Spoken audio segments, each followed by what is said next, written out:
I'm awake, darn it. We're on. I feel alive. I need more brains though. I feel alive, but is the stream? We went to We see the orchestra last night. We went to see Sun Ra. I think I left part of my brains there in space. that was a wonderful thing. It was. We'll be talking about, or I'll be talking a little bit more about that. But honestly, the thing is, our internet. Yeah, we couldn't get it going for a minute today. So we are glad you are with us now. Yeah, I think the technical term is hinky. It was. Also, can I have some of your brains? I don't have no. Suck them up through your ear. Oh, I need them. Brains. Thanks. Brains. No. Brains. Okay, so we are here. Teresa, you promised you'd actually try to be in the frame today. Hi. Hi. I'm in the frame. Okay, so we are. Good morning. This is now Bridge to a Better World. This is Teresa Imani. Yes, happy holidays. As you can tell by the tinsel behind us, is now 'tis the season too. It's too dark out there, so little twinkly lights and stuff. And we wanted to talk about. Previously, we had mentioned about how when fascism approaches, it is important not to obey in advance. And so, since we very, said that, very important, very important, and one of the first rules of resisting fascism, according to Tim Snyder, for example. Do not obey in advance. Thank you for remembering Tim Snyder. This is the sort of thing my brains won't remember this moment. But I do remember not to obey in advance. But apparently, other Congress, folks might have forgotten. Congress seems to have forgotten. The Morning Joe seems to have forgotten. Holy gods. Morning Joe. I read that the viewership of Morning Joe has dropped off precipitously. And I wonder why. Is it because they went to Mar-a-Lago to kiss the diaper? It's so disgusting. I don't want to see their faces again. No Morning Joe. Sorry, I'll have morning tea. Thanks. It's not exactly like we watched them a lot in the first place. I know, but I see them on reruns, and now it's just like. Okay, so none of that. And we, as I was mentioning, we had great difficulty in getting anything to work this morning. And hopefully that is passed. But I just want to say that when it comes to Morning Joe, and what's Morning Joe's? Mika. Okay. I always think I'm going to get that wrong. Morning Joe and Mika. If you're on a fascist revenge list, well, I feel sorry for you. I feel of all the people doing major broadcasts, they're probably the mildest, and only called him out for his shit when he was really egregious with it. And yet they apparently think that they're going to keep broadcasting while making amends. No, they have to unmake those amends in a very broad way before I will ever take them serious again. And generally, I want to say, so fascists are bullies. Bullies are sadistic. And if you're on a fascist revenge list, well, you can go and lick their boots. They would love for you to lick their boots. They'll enjoy the heck out of you in licking their boots, and they'll still take revenge. And they'll enjoy the revenge that much more because they can say, this person was just licking my boots, which Trump does all the time. And if you think about it, that is, in fact, what he is doing to many of his recent appointees. Get a picture of RFK eating a Big Mac after RFK was talking about how he wants to, clean up the food system. And that look on his face as he's sitting in the plane. He knows he's being humiliated for a reason. The diaper, yeah. And it's interesting to watch these people shed themselves of any shred of decency. Yep. But there they are. Shed and shred. There they are. Yeah, it's pitiful, and it's kind of mind-blowing just how many Americans went for this. Now, I can see now that a lot of young men who voted for Trump, knowing that he was a monster, are exactly putting themselves in that sort of monster position and hoping that they get to be the sadistic bastard who treats everyone like crap from now on. And sorry about all the excremental references, but this is the sort of world that we are sailing into. Mm-hmm. Mm-hmm. So, social aggression under GLBTQIA is ramping up. I'm going to get around to not obeying in advance in just a second, but social aggression is ramping up. There have been tales all over the country of pride flags being torn down, this sort of thing, in this neighborhood. Social aggression under GLBTQI versus GLBTQIA isn't necessarily going to take the form of roundups, but it does take the form, and this is as of right now, and from now until this is actually reversed. Those same police that we have always known for slow walking rape investigations, the same police that we've always known for protecting the Proud Boys and turning their backs on the, greatly outnumbering crowd of leftists, which I've seen personally. The same cops who wouldn't investigate when a couple of friends' kids were killed in the city will now, you can count on them now to be even more on the side of the militias, and the militias are just now kind of figuring this out. Sure, some of them know it in advance, but this is the way death squads are formed. I'm not exaggerating. I would say that we don't have the death squads now, but just give it a couple of years to cook. And what happens is they find out, and they are now finding out, and cops are finding out, that they can get away with stuff because they are not going to be busted over somebody's beating up queer, as they used to say in Texas and still do.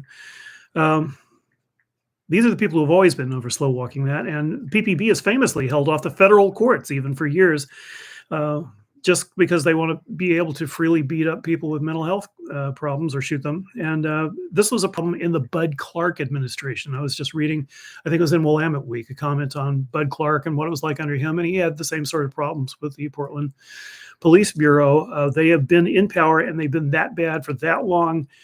So now Trump's in for a second time. I was born in Portland in the mid-'60s. Yeah. They've been bad throughout the 70s. They were bad. I'm sure they were bad before that. I just don't have conscious memory. This has been the Portland Police Bureau. Yeah. I have a picture of myself marching against police brutality. I was in high school. Right. That was actually immediately before Bud Clark. You're so good. So I'm just saying it's not really a virtual signal for me. It's just the fact that this is Portland cops, and they're, this gives them no impetus to, how do we say, be more humane and law abiding themselves. In fact, it does exactly the opposite and gives them sort of free reign to run with their own piggy selves. Go nuts is what the message is. So the Senate has made no move to enforce the 14th Amendment. And everyone's going around not reading the 14th Amendment, even though it's just a few sentences. The part that I want you to read is just Section 3. It's just a few sentences. And the 14th Amendment says no Trumps, basically. It does not require a trial. It requires absolution. Now, Trump has been impeached over insurrection, and so it is very reasonable under the 14th to assume that he has given aid and comfort, at the very least, to insurrection. And insurrection was defined, and this was all documented. So when someone says, well, there hasn't been a trial, yes, there has. Not that one is needed. So let me read this section of the 14th Amendment. It is this short. No person shall be a senator or representative in Congress, or elector of president and vice president, or hold any office, civil or military, under the United States or under any state, who, having previously taken an oath as a member of Congress or as an officer of the United States, that certainly includes president, or as a member of any state legislature, or as an executive or judicial officer of any state, specifically president, to support the Constitution of the United States, shall have engaged in insurrection or rebellion against the same, or given aid or comfort to the enemies thereof. But Congress may, by a vote of 2/3 of each house, remove such disability. It's plain words. Now, SCOTUS took hold of that. And they saw this coming, and they said, well, you can't keep them off the ballot just because of the 14th Section 3. Okay, that's a pretty fine point. They're good at making fine points. They did not say, and this is where obeying in advance comes in, they did not say that he could hold office despite 14th Amendment Section 3. 14th Amendment Section 3 should be on everyone's lips. They need to respond to this. And what the Senate should have done at this point, knowing the ignorance of the public, which they do. They know it better than Section 3, I'll bet. They should have had a resolution saying that they could make it as simple as saying, we recognize that in all probability, the president, and I don't know about the vice president, I don't know how involved J.D. Vance was, but the president has involved himself, given aid and comfort to an insurrection. So, in fact, one could say that of all the Congress members that have, in fact, said that January 6th was just a little, protest. It was like a sightseeing tour. Those people were so excited to be in the Capitol. And some of those people know what Section 3 says. They were so excited to smear poop on the walls. Yeah. Like they just, it's a souvenir. Beat police officers who tried to keep them out, leaving 2 of them dead. I'm just saying, the treason goes deep here. The treason goes deep. Do not obey in advance, Congress, but they're obeying in advance. Now, there's a whole lot of just the attitude of like, maybe if we obey in advance. No, that doesn't work. It can't work. Maybe if we obey in advance and give them everything they're asking for, they won't be quite as mean to the rest of it. We'll be able to work with them and get a gentler fascist takeover. Yeah. A gentler fascist take. Yeah, that's what bipartisanship can do. Fucking bullshit. Okay. I know I'm not supposed to swear so much, and probably bots. Land of the craven and the weak. So I'm disgusted by all this, and I just want to call it out. This is obeying in advance. Stop it, America. I'm not yelling at you. I love you. I'm yelling at you. I love you, and I'm yelling at you, okay, America. So, speaking of obeying in advance, more and more evidence has come out, and because I was having great difficulty with my brains and with the internet this morning, I do not have the specifics that I want, but I can give you the information that you can get the specifics between now and next week. And by the way, we want to talk about that next week. Well, anyway, what?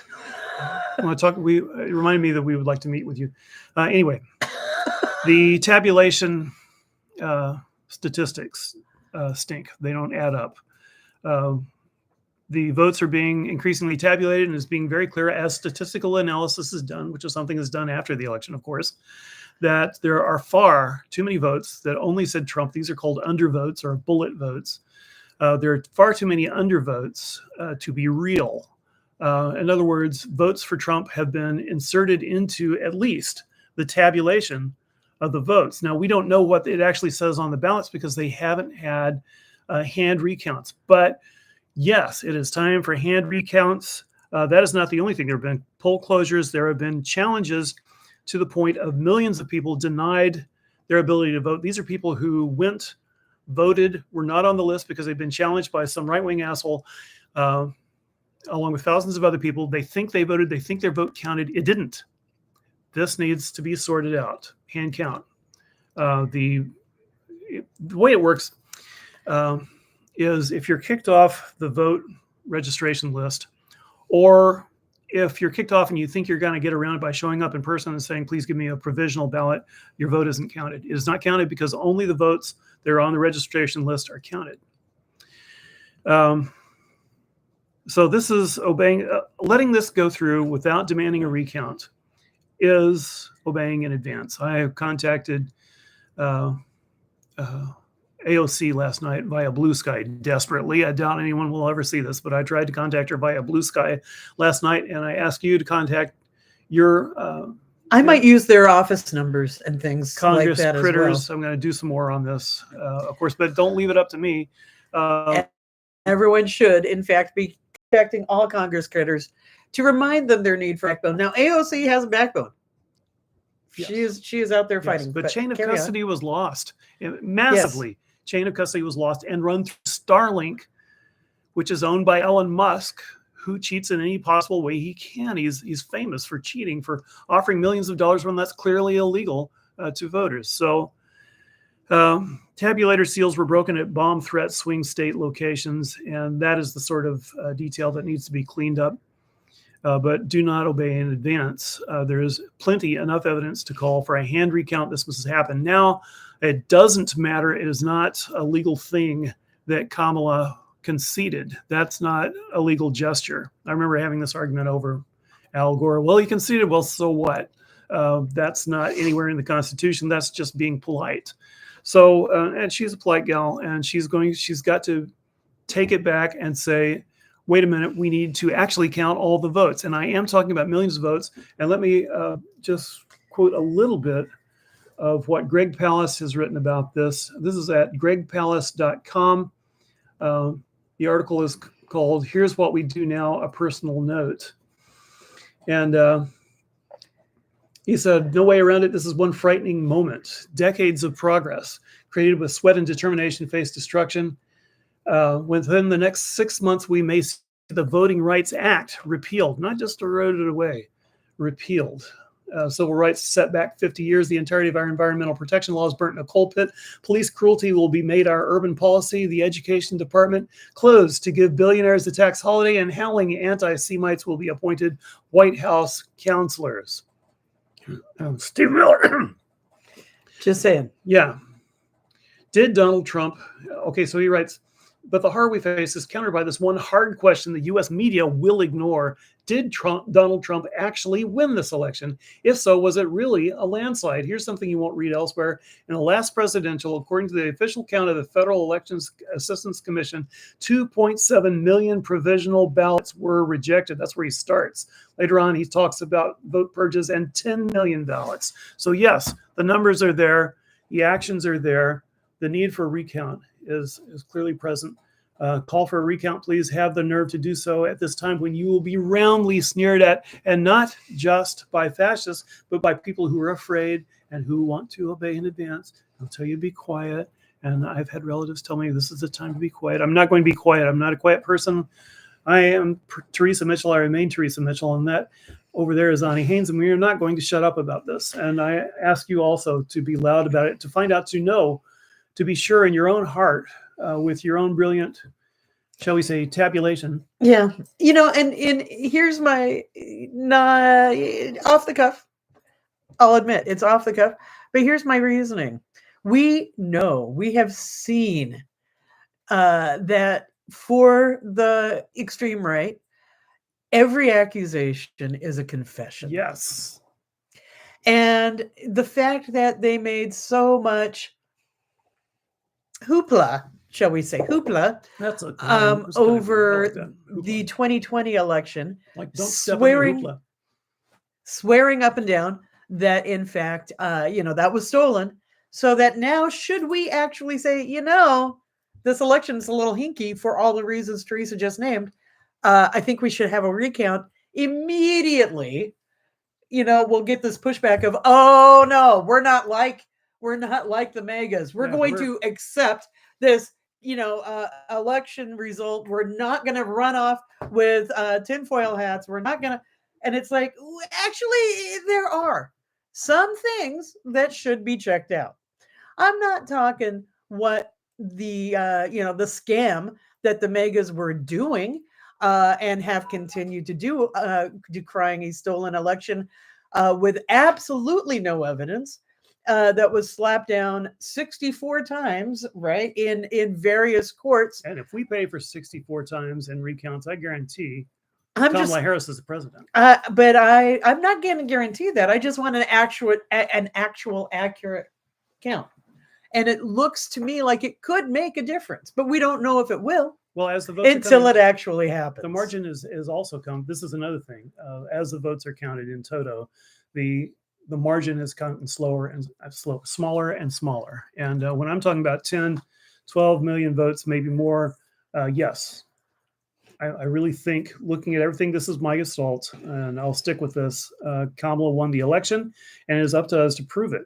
It is up to us to insist that she take office. And the fact that I'm a candle in the wind at this point isn't going to stop me from relighting it. There are other candles, yes. And together, we glow bright. Let's just say that.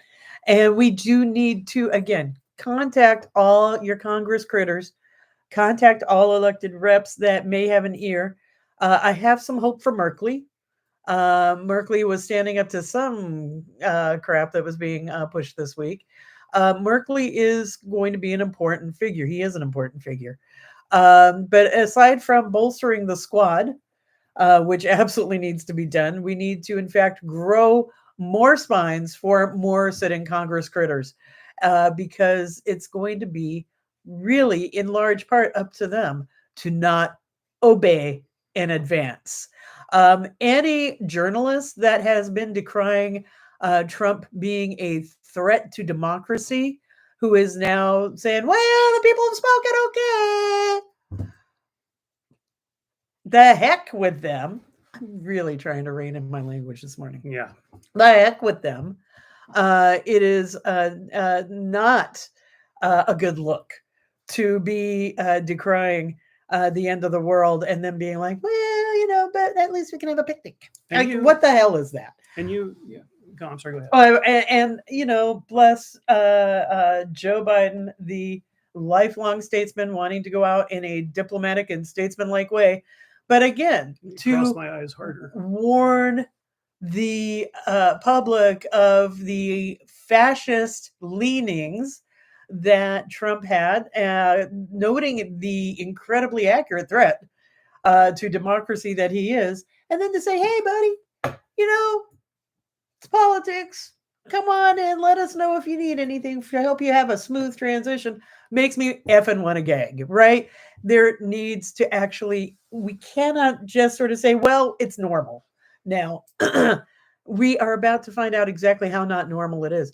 As if the nomination of Dr. Oz, as if the nomination of Linda McMahon, as if the nominations of Heggs, as Texas, yeah. And Gates, you know, at least Gates withdrew. What in the hell is that? You know, probably he's going to dig up the body of Al Capone and have him be AG. He likes Al Capone, tough guy. I'm just saying, as if any of this is normal or points to the fact that we'll have a functional democracy in 4 years, you know, we need to, again, resist now. Do not obey in advance.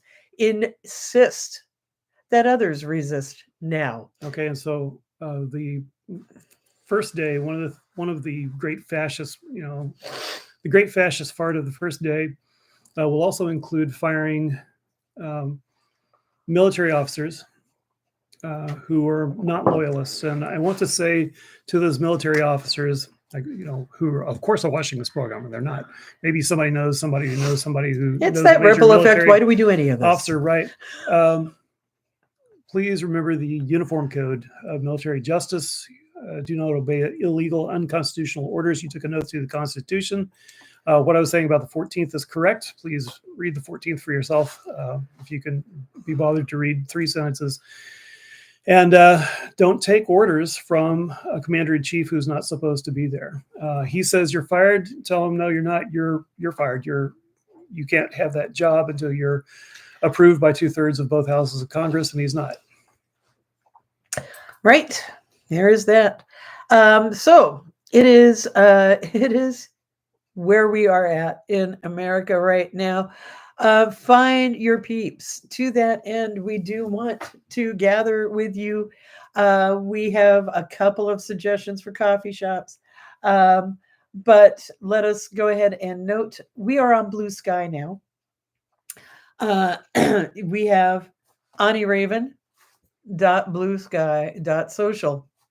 Teresa 58X. Blue Sky. And so we will be putting out announcements there, maybe some polling, trying to find a good day.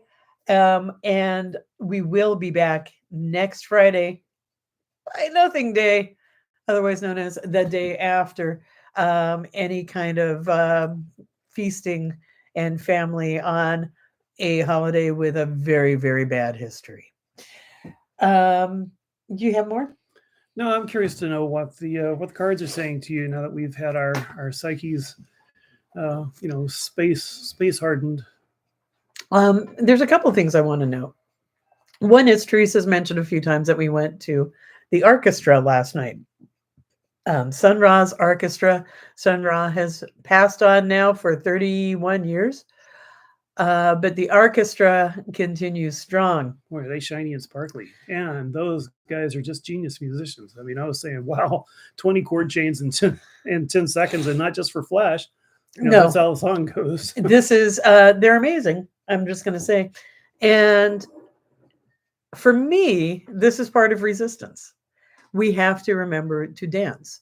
There was a couple of hours there where, for significant portions of that time, I lost track of where I was at, when I was, who I was with.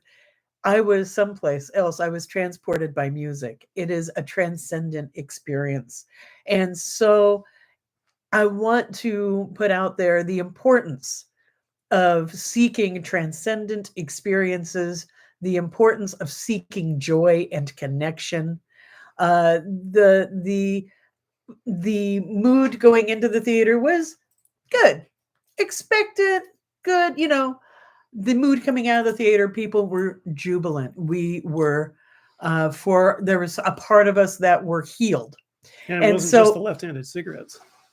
I wanted to really just say it's important to find your transcendent experiences. It is important to find places for joy, because that's going to sustain us. And it's also going to help us get the ideas and the visions, and then the strength to go forward with them that we will be needing as we are trying to fix this mess. Speaking of fixing this mess, Yes. you may or may not have noticed that last week's episode of This Is Now Bridge to a Better World is missing on the YouTubes. If way. YouTube has taken it down because their bot that is always there checking out keywords and whatnot seems to have mistaken us talking about RFK's non-scientific and absolutely horrendous attitudes around public health and safety as our own. And so if we decry people who are against science and the prevention of communicable diseases through Don't say it. shots or something, yeah, we were taken down because apparently the bot thought we were spreading misinformation. Because it can't distinguish satire. And so, yay bots, we are appealing that. Who knows how long it'll take to get that episode reinstalled, but it has made me think a lot about platforms, about it used to be we've been radio broadcasters and we know how to sort of stay to the right line of FCC regulations, but those were actually caught by people listening. They were people and had critical thinking skills of their own, Right. But So- if I may say, of course, we were also marginalized hugely by capitalism at that time because people didn't even know KBOO existed. We were just shouted down by that the wasn't my point, four-color though. billionaire So, media owners. Yes, of course. But I'm just saying the idea that it's no longer a person review for violations, but in fact a bot that cannot actually distinguish satire or context is going to make this rather a challenging time, isn't it? Yes, challenging times. So we were talking earlier about needing to remember organizing tips and tricks of our past. Broadsheets, handbills, newsletters, Zines, zines. pamphlets. Yep, zines. My 20s poured into making zines. All of these things again. All of these things again need to come forth. We need to remember our old ways. We need to again remember meeting in person, in public, discussing things. To that end, I do believe that we will be meeting at, shall we say, gathering at coffee time in Northwest Portland. The time is yet to be determined, but in our survey of coffee shops of spaciousness, the coffee time on Northwest 21st seems to do just that. So that is, I believe, going to be our first place. Our first win. Strangely, we were too freaked out about actually getting the internets to work this morning, and we did not come up with the when part of that I started to try to do the internet test, and what I got was there is no internet. Oh, to test. that's good. Oh No, my no. goodness, massive panic here. Anyway, but we look forward to that fine time. And, you know, yeah, we look forward to that fine time. I'm not going to try to come up with that time on the spot, as is my moment. That usually doesn't work very well. Okay, so we will actually put it in the description of this show. We will put it out on Blue Sky. Please do follow us on Blue Sky. We don't have actually a combined feed for our show, but again, Ani Raven, Teresa 58X, find us on Blue Sky. We'll be announcing things. Yep. What else do I have to say about any of that? No. Genocide Cover-Up Day is this week, so we can contemplate that. That's true. Okay, so with that, I want to pivot to Tarot. And I'm going to say this points to needing more transcendent experiences. We got the Knight of Cups. It's an owl. It's a flower pot that has an owl face on it. Yes, okay. Yes, that's true. It is an owl face. We have the World, and she is on her head. And we have the Two of Pentacles, also inversed. And so, what does this all mean? It is important that we really look for sources of wisdom, that we judge sources of wisdom by our hearts, that we have to actually make sure that it resonates with what our hearts tell us is true, and that we base our actions in love, but that it is time to go deep. It is time to not only unlock our own inner wisdom, but to connect with sources that inspire us to do deep thinking, deep feeling. The times are interesting. It is important to take care of resources. I know that when things get hard and people feel stress, and God knows we are feeling stress. Speaking for myself, I don't want to project, but I'm going to assume actually that many of us are feeling stress. It's important not to engage in retail therapy.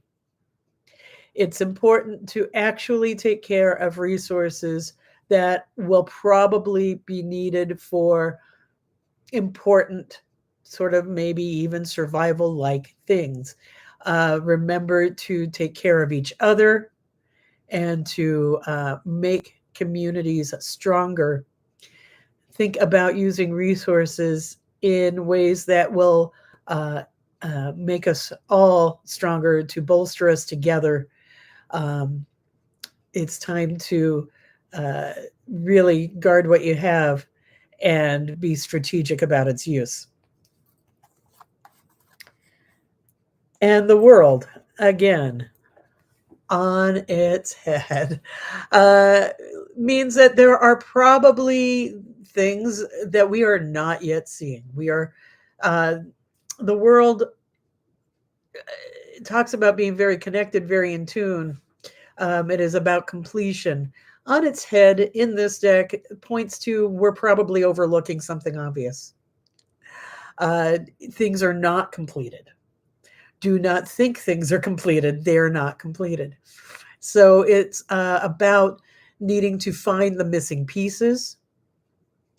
I think that Teresa is right on with trying to call out all of the ways that the election counts are improbable. And so what else are we missing? What else is right in front of us? The way to find that, again, is looking for those sources of wisdom and really connecting with our wise hearts.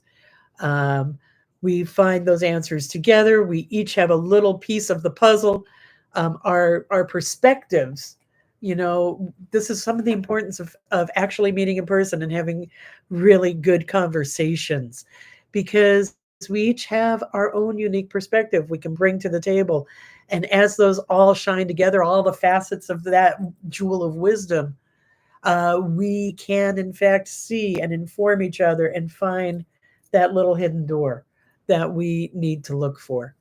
So shine on, you crazy diamonds. So that is what the cards say this week. It is a time to be cautious, but also a time to go deep and to look for wisdom, both inside ourselves and in the collective.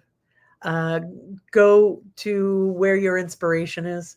Based on my experience last night, I'm going to say really emphasize, listen to good music, move your body, have joy, and love each other.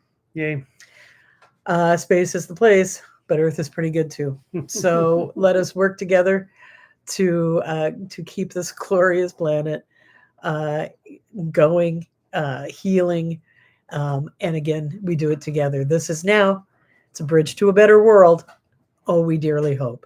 So do check the descriptions as, in the next day, as we will be announcing that will be announcing a place to gather and meet in person.